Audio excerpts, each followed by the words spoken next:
Hey, I'm Ben. And I'm Evan. And welcome to Coffee Break.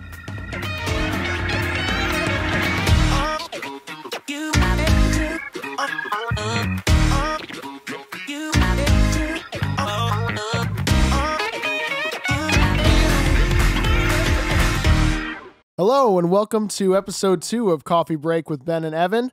Before we're starting off today, I want to just take a quick second to say a really big thank you to everybody who has tuned in and listened to us, everybody who's followed our Instagram, and for all the feedback that you guys have given us. It really means a lot, and it's really cool to see. We've honestly had about 10 times the following that I ever dreamed we would so far. Because I think our Instagram now is up to probably close to 140, 150 followers. I think we got 150 today. So yeah, that's more than I had in my first year on Instagram, honestly. So, and I know the stuff on YouTube's like, I think we're in the hundreds on YouTube now. So that's absolutely unbelievable. And thank you guys so much for all of that and for just giving us a chance to try this out. Yeah. Just going off that, definitely stay and we'll definitely be keeping up with our schedule. I think what we're going to do is we're going to get a schedule going where we do about 2 a week, hopefully, whether it's us, me and Evan talking, or we get someone else to do maybe an interview or something like that. So yeah, what we would like to do ideally, if our schedules allow and do 2 a week, we would like to have one where it's just us talking, and then possibly have the second one be an interview with somebody of our choice or somebody who we think would be interesting for that week. So that's what you can look for in the future. But starting it off today, we put out an Instagram poll after our first episode, 2 of them actually, about people's favorite Halloween candies and another one about Christmas music. So Ben, I'm going to let you read out the results of the Halloween candy survey. All right. So basically, Halloween was last week, and something that, as high schoolers, Halloween is more of a time for parties, more of a time for get-togethers, carving pumpkins, not really trick-or-treating. But that doesn't mean that we're not going to eat loads of candy. And I think that everybody has their favorite candies. When you go door to door, sometimes you'll get gross things like Whoppers. I don't know a single person who eats Whoppers, or at least a single person who's over the age of under the age of 18 who eats Whoppers. I think all the old people, they go 18. I would try like 50. Yeah, I don't think I've seen anyone under 50 eating Whoppers. That's the grandpa candy. It's up there with Tootsie Rolls. Okay, I like Tootsie Rolls. Come on. I ate a Tootsie Roll during 7th bell today. I'm not lying. We were watching a movie. I just pulled it out of my pocket and I just went for it. It was amazing. All right, so Instagram has spoken. Let's hear what they had to say. So I sent out a survey 1v1 on just little challenges. Number 1 was M&Ms and Skittles. Personally, I would have said M&Ms. What would you say? M&Ms all the way, 100%. M&Ms did win, but not by much. M&Ms 68, Skittles with 53. Okay. So people like tasting the rainbow. Share the rainbow. Taste the rainbow. All right. Second, we got Kit Kats versus Twix, which, if you ask me, was obvious. But apparently it wasn't obvious. I like Twix. I'm more of a left Twix kind of guy. Kit Kat won 66-51. Reese's versus Hershey Bar. This wasn't even close. It shouldn't have been. You're right. Reese's with 86, Hershey Bar 29. I mean, thank you, people, for speaking some sense there. Yes. We have 2 more. This one's Twizzlers versus Airheads. My bad. And, if you ask me, I like Twizzlers better than Airheads, but majority of the vote says Airheads with 66 votes. Then we have Twizzlers with 49 votes. I personally can't stand Twizzlers. I'm going to put it out there. I can't stand them. Just me, though. Well, just an opinion, though. All right. Instagram agrees with me, but just an opinion. All right. This last one, I thought this was going to be hard, but I guess people, again, it really shocked me with all these. Jolly Ranchers versus Double Bubble. And Jolly Ranchers took a commanding dub with 84. And Double Bubble took 35, which is kind of mind-boggling to me. I don't know why.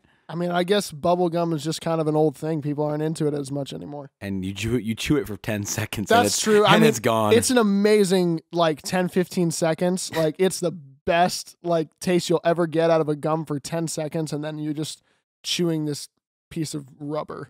Yeah, it's kind of nasty. Our next survey we did was about Christmas music. And as you've probably heard, some radio stations are already playing Christmas music and have been for weeks. So we asked you guys, when is the most appropriate time to play Christmas music? When should we start? The most popular answer we had was after Thanksgiving, which I myself 100% agree with, because Thanksgiving matters too. Yep. And don't neglect Thanksgiving. And the thing is, there's no Thanksgiving music. Who's going to wake up and make some Thanksgiving music? It's about Young Gravy? No. But like some good Thanksgiving That's music. true. I don't think if you can give me a Thanksgiving song, hey, no. I'll repeat all day long. The next answer we had was November 1st, which, I mean, yeah, I see how like that would be one, but which is basically after Halloween. After Halloween, but you can't forget about Thanksgiving. All right. Up next, we had a lot of people just saying now. We had Black Friday. Peyton Bach says whenever Ben doesn't want it to be played. Yeah, because the thing is, it takes a while for me to get ready for Christmas. When the last day of midterms, I'm ready for Christmas. I agree. I have priorities. Our good friend Damar, our worship leader, says all year long, which is disgusting. Damar, I love you, but no. And the thing is, as soon as Christmas is over, nothing. I don't want any more holly jolly, no more winter time. Silent Night can leave. All right. Make it a noisy night. Yes. And last but not least, Matthew Cadnar, which if you're listening to this, I miss you, buddy. Matthew Cadnar says November 26th at 10 a.m., which, I mean, if you got to get that specific, yeah, I'd be on board with that. 10 a.m. I guess there's something about that time. There's something about it. You just get in the spirit. Okay, so the main thing we wanted to get into for this episode was suggested to us by our good friend Sarah Koopman. She wanted us to talk about our favorite conspiracy theories. Yep. Which is a pretty interesting topic to go into. Another thing we did is, as we like to do here, we asked you guys on Instagram what conspiracy theories you guys liked. And we didn't get a ton of responses. Which is okay. Which is completely fine. But we did get a few, and I'll share those with you right now. The first one we have from Grace Vanderwood. She says, Jim Jung is immortal. I don't really think that's a conspiracy because it's just true. But yeah, that's one. Thank you very much, Grace. Up next from another Grace Goodwin, who says Flagel and Sam are long lost brothers. I don't see it. Maybe I really don't see it. I'm not sure which Sam you're referring to. I mean, I know a lot of Sams, but I mean, okay. The next one is my personal favorite from KT Howarth on Instagram, better known as Miss Shinkle, who says Dr. Pole is actually Gru from Despicable Me. Freeze Ray. Yes. That one's got to be my favorite because I didn't even think about that until now. Mr. Clean. I actually like Gru better. I think he has Gru the look beautiful. for it. Yeah. Gru is beautiful. And he has like, Dr. Pole's a nice guy and like all friendly, but I think he's got a little bit of that evil mastermind type of persona. People could agree him. with you probably. All right. Up next, let's go into, I want to talk about our conspiracy theories. Yeah. And just sort of bring these up. We don't want to make this take too long and go into too much detail about them. But probably my favorite conspiracy theory, the one that I actually spent the most time on, was the conspiracy theory that Paul McCartney of the Beatles died sometime in the mid-1960s and was then replaced by a lookalike for the rest of the Beatles' career and is, to this day, still the person we know as Paul McCartney is a double. This kept me on YouTube for so many hours, like more than I am willing to admit, about this, because apparently how it started was in like right around the time I think Abbey Road came out, which was like 1969, maybe late 60s. A bunch of college students started like looking into this and started seeing clues on all these Beatles albums. So I think there's something about how the back cover of Abbey Road has this little pattern in the rocks that looks like a 3, therefore signifying that there are only 3 living Beatles. And then the album cover of Sgt. Pepper's Lonely Hearts Club Band, which is very famous in itself, they said something about how in that cover Paul McCartney looks so much taller than all the other Beatles, which he usually wasn't. So that was another clue. And then there was something in the lyrics and all of that. And then I think the most famous like example of this, and I think Paul McCartney himself, obviously I don't believe this theory, but Paul McCartney himself has actually talked about this.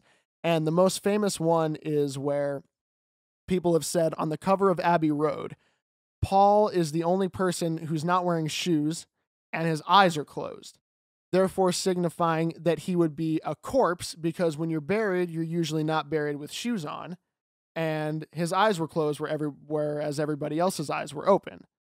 So, I mean, I don't know. If you want to look into it, but it occupied a ton of my time that probably could have been spent much more productively. But I mean, that's just one I've heard a lot of. So believe what you will, look into it if you want to. And the thing is, they're not just Paul McCartney. Like, I also did my research on just some weird conspiracy theories that are still relevant to this day. And there's conspiracy theories that, no, Michael Jackson, like there's been several Michael Jacksons, and that his whole disease thing was just a complete made up story, which I think is, I don't really care, to be honest, because the thing is, at the end of the day, music is still good, if you ask me. And I just feel like people just want it all starts with the media, if you ask me. Conspiracy theories, for sure, because it's just, how can I get a funny story out? Oh, okay, Paul McCartney actually hasn't been alive for several years. It's the same thing with Tupac too, because there's so many people that love to say, oh, Tupac's still alive, he's on some island enjoying his riches or whatever. But I mean, it's really just wasting time and just trying to get a thing out there and just get people like occupied and kind of stir them up a little bit. Conspiracy. Yep. One that always seems to, make me just wonder what are people on is the flat earth people. Now, why? Why in the world? Haven't we gotten past this as a species? Like, I'm pretty sure we've done technological things that are way beyond this. I don't know, dude. It just always gets. I'm reading ESPN, and just one day Kyrie Irving believes that the world is flat. Really now, does he? That's like when you get mad at somebody, all the flat earthers get in a group and they say, take him to the edge. Yeah. Good luck finding that one. But definitely I think that is one of the most unnecessary conspiracy theories of all time. And if you do believe the earth is flat, please feel free to inform us why you believe the earth is flat. I mean, more power to you. I'm not gonna try to take away anybody's beliefs, but come on now. One more I wanted to bring up that, I mean, this has kind of started to become more of a running joke between you and me, because I know you've mentioned this a couple of times. This is CHGA conspiracy theory. How many people would like to believe, like, I'm not even saying I think this is true, but how cool would this be if there was a basement level to CHGA below Miracle Commons where there was a pool? I really want it to happen. How awesome would that be? I think, like, this was a dream I actually had freshman year, walking into Miracle Commons, and I just look at the tile. I'm like, this looks like a pool tile. And I'm just like, there was an outlet in the middle of it's still there, I'm pretty sure. There's an outlet in the middle of the floor in Miracle Commons. Why is that there? Hey. Like, dude, it's got to be a button or something like that. Why do you think they never want people on the elevator? You can go down one more. Hey, there, conspiracy, there baby. We go. There we go. Big. We're building on this. We have some people to talk to. I think if there was ever a time to find it out, it would have been when they were doing all the construction and putting in the new stairs, because I think that's when it was the most vulnerable. You're right. Yeah. Maybe it was something else that there could have been a clue when they were putting in the new stairs. Like, it could have been something changing with the pool too. Like when they took out the old stairs, they took out the diving board. I love it. Oh man, but I mean, there's conspiracy theories out there that about our school that are just like no. I mean, people still don't think that there's actually a basement to the school, but there really is. There is. I mean, every time. How many times have you heard this? People that have been in the theater when we're having like a tornado drill or something. Everybody's like, "All right, go down the basement of the theater. Let's get in the dressing rooms." And people are like, "The theater has a basement? Yeah. What?" It's funny. But what I don't know if you know this, but so I spent a lot of time in elementary school when I was growing up at CHA because my dad's a teacher. And I would always get bored because, there was nothing much really in elementary school besides, pee-wee footballs and hoops that are 5 feet tall. So you just walk through the hallways, and there was one time this big closet door open, and there was a custodian at the time, Mr. Bagby, who is a living legend at CHCA and will always be a living legend. And if you know who Mr. Bagby is, you know what I'm talking about. Most loving guy you'll ever meet in your life. He's a dad. But one day he left the closet door open, so I decided to go in the closet, thinking that I could find something to do, and I see these stairs, right? And I'm like, wait, where do these go to? There was a downstairs to the elementary school. Really? I do not know what it is. It's probably just storage, but it was like a boiler room or something? Dude, I don't know. Maybe that's where preschool is. I have no idea. But it was so, I remember I was like, my life's changed forever. I don't think I can ever look at this school the same because like there's more to this school. Maybe that's where the tuition goes. Maybe. Hey, we never know. Could go to the pool too. Yep. Indoor tennis courts. I know you mentioned things never looking the same and never being able to look at things the same. And that one, I want to use that to bring us to our next point about something I'm sure a lot of people have heard of called the Mandela effect. And basically what it is for like really, really commonplace things in your life, like things you've seen a lot of. You might remember them a different way than they actually are. Like a really common thing with this is in spelling of certain things, and like in the way things are are typed or are written somewhere. You might think because it sounds this way, it's spelled this way, and you might have that memory of it. But in reality, that's not true. And I just have a new example of this that we didn't even plan on, because in our candy survey, when you wrote Jolly Ranchers versus Double Bubble, you spelled Double Bubble DOUBLE, which is incorrect. Bubble. Really? Because it's actually spelled DUBBLE. Double? Yeah. They spell double the same way as they spell bubble. Huh. So that's another just perfect example of it you never think of. Wow, well that's a good intro to the topic. Exactly. So basically Mandela effect it's been more popular more recently. But it's basically this idea that you see things differently and you hear things differently than it really is. Just to throw out some examples, I want to hear your guys' responses to this because there is some whack stuff with like there's some stuff that everyone's been saying wrong. Yeah, I remember you mentioned these to me today. I had never thought about this before. People sound very silly. One that's popular that you might even know, but to this day, I still don't know why people still go on to say this. In Star Wars, whether you're a Star Wars fan or not, you will know this phrase. Darth Vader says to Luke, or at least I thought he said to Luke, "Luke, I am your father." One of the most famous lines in movie history, but that's not even actually the line. He says, instead of "Luke, I am your father," he goes, "No, I am your father." Which I mean, if you know it, you know it. No, his name is not. His name is Luke. And every time I hear that, I'm just, what? Like, come on, we've all been saying this wrong. Another commonplace one with spelling you might not think of is with Fruit Loops. Everybody knows the word fruit is spelled Fruit, but if you ever look at a box of Fruit Loops, it's FROOTLOOPS. Same thing with Double Bubble. It's just some little trick they put in to kind of make it look similar, but nothing that you'd ever think of or would ever recognize that it's out of the ordinary. Yeah, it's definitely whack.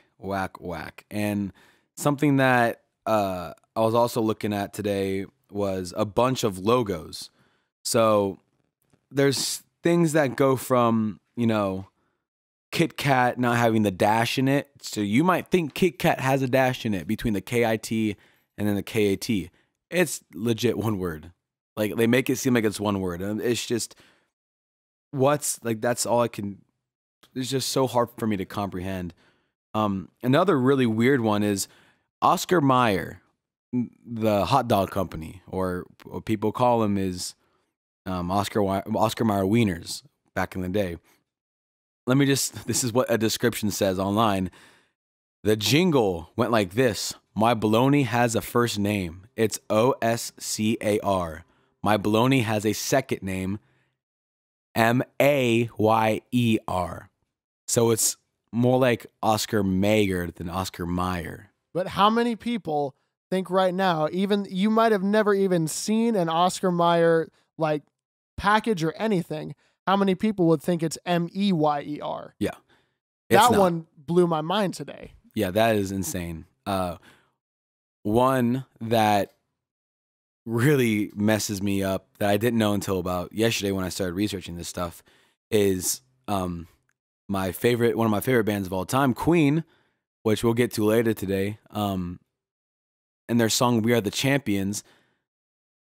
People think that it ends with "No time for losers, 'cause we are the champions of the world." Because that's the chorus that they repeat all through the song.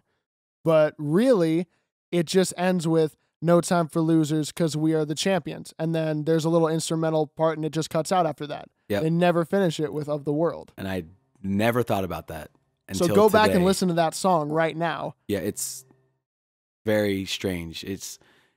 The thing is, it's a really weird way how to end that, if you ask me, now that I think about it. And I'm sure they would never have thought to do that and never thought that would trick people in any way, and that was the way to end it. But it's something you don't think about because it's just your brain automatically thinks of one thing one way, and then when you learn about these things, like, that's why it's so weird to hear and so mind-boggling, is that it completely changes the way you think about something and makes it seem like what you know is just wrong, and everything else you know is wrong. Yeah. I'll give a couple more. Here's one that is also extremely popular. Snow White, you've probably seen it. If you haven't, you'll know this phrase. Mirror, mirror on the wall, who is the greatest of them all?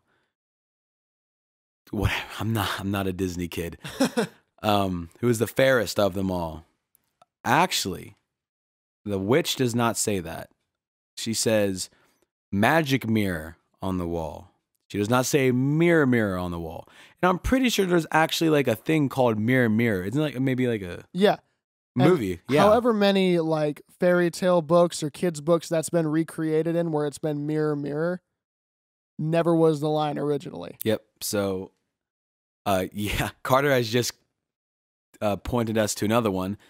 I mean, if when you were younger, you probably watched myriad of shows, but one that always comes to my mind when it comes to Mandela effect, the one that I've known for a while, is the Berenstain Bears. You might that Berenstain is, it's not what you think it is. Yeah, you might think that when you like have heard of that show or have like ever watched that show, that it would be spelled like Barenstein, so Berenstain or Berenstain, whatever, however you pronounce it, but it's actually written as Berenstain Bears. It's Stain. Yep. Which I never even knew until today, and that freaked me out because I watched that show a ton as a kid. It's the thing is about these Mandela effects is that we never. I don't think I can ever push myself to really accept them, because no matter what's gonna happen, I'm gonna say, Luke, I am your father. Not no, I am your father. And honestly, if I ever see like a thing of Oscar Mayer hot dogs again, I'm probably going to see MEYER on there if I'm not looking really closely. For sure. I didn't even know there was an A in it. I didn't even know there was 2 O's in fruit, apparently, in Fruit Loops. Yeah. Which is kind of gross. But it definitely is spooky. And if you have any more, just send them in to us. Yeah, send them in. We'll mention them at some point. Yeah. What we wanted to get into, I know you mentioned We Are the Champions and Queen earlier, is the brand new Queen movie, Bohemian Rhapsody, just came out last week, and Ben and I, along with Carter and a few of our other friends, we saw it on Friday night and want to take some time to talk about that because I thought, despite any reviews you might read, I thought it was beautiful. Yeah. Us being Queen fans, and I think I still have not found a person who says I do not enjoy Queen. The thing is, too, I don't think you need to be a Queen fan to enjoy that movie because we were talking to our good friend Jack Bolander last night, and he said he had just seen the movie and he knew nothing about Queen, and he loved it. I mean, he knew Queen. He didn't know. Yeah, like he know the songs and everything, but he didn't know any like details into Freddie Mercury's life or any of the other band members. Yeah, so to keep you up, if you do not know who Queen is, it's okay, but you probably know the song "We Are the Champions" or "We Will Rock You" or "Bohemian Rhapsody" or Another One Bites the Dust, which is huge. Oh yeah.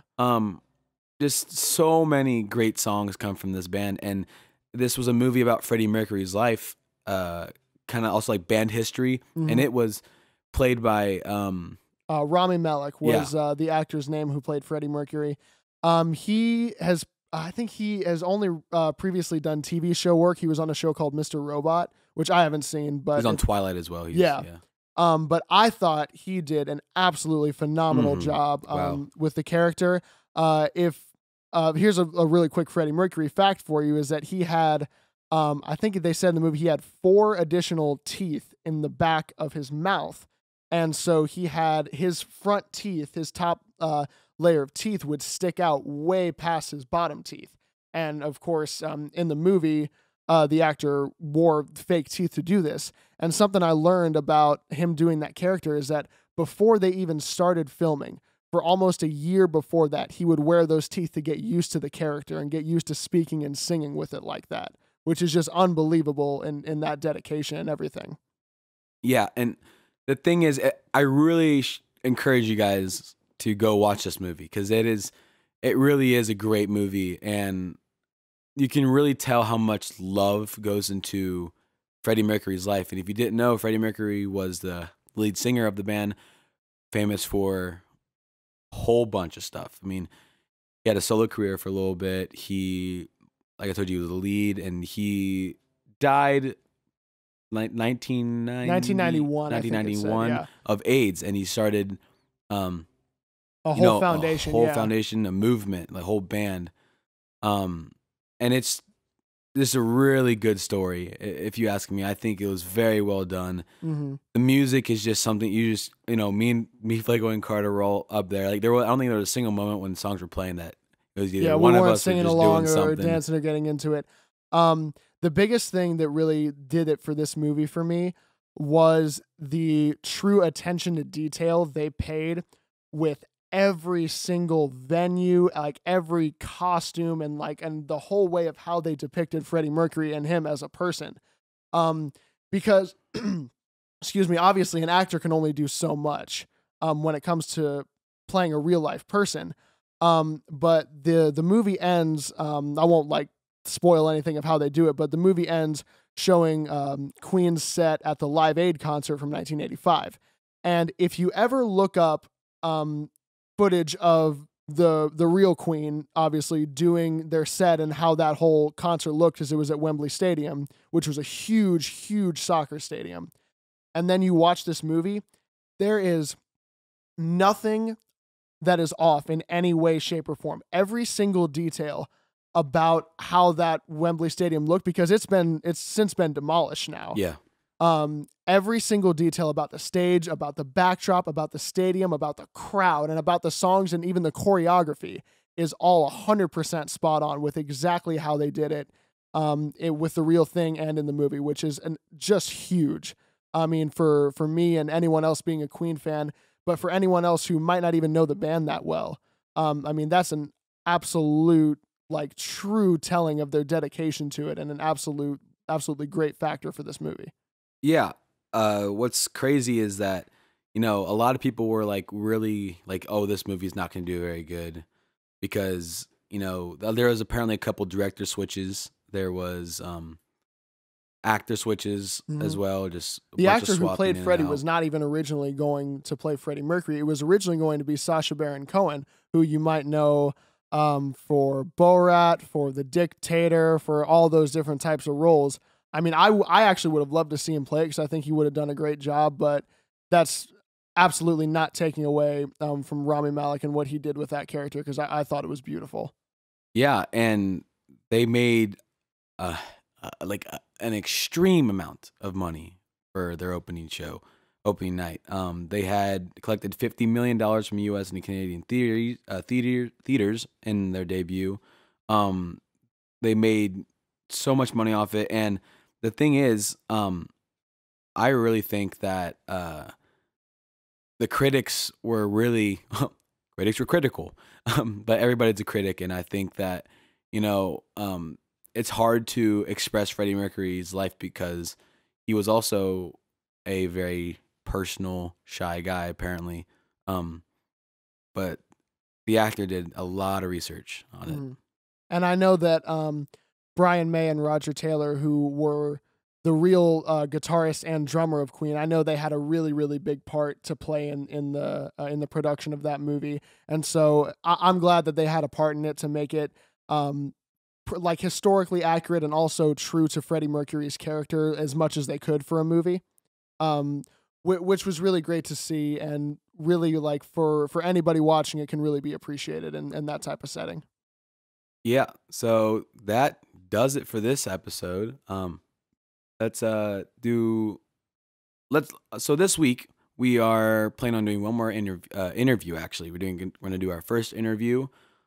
We won't tell you who it is. That's what I was gonna say. I don't know. Let's not reveal it just yet. Yeah, not yet, but it will be a very good interview and a very fun interview to do, and it's gonna be special. So yep, I'm looking forward to it, and yeah, so we'll get this episode out there. Let you guys have this for a couple days and hear it.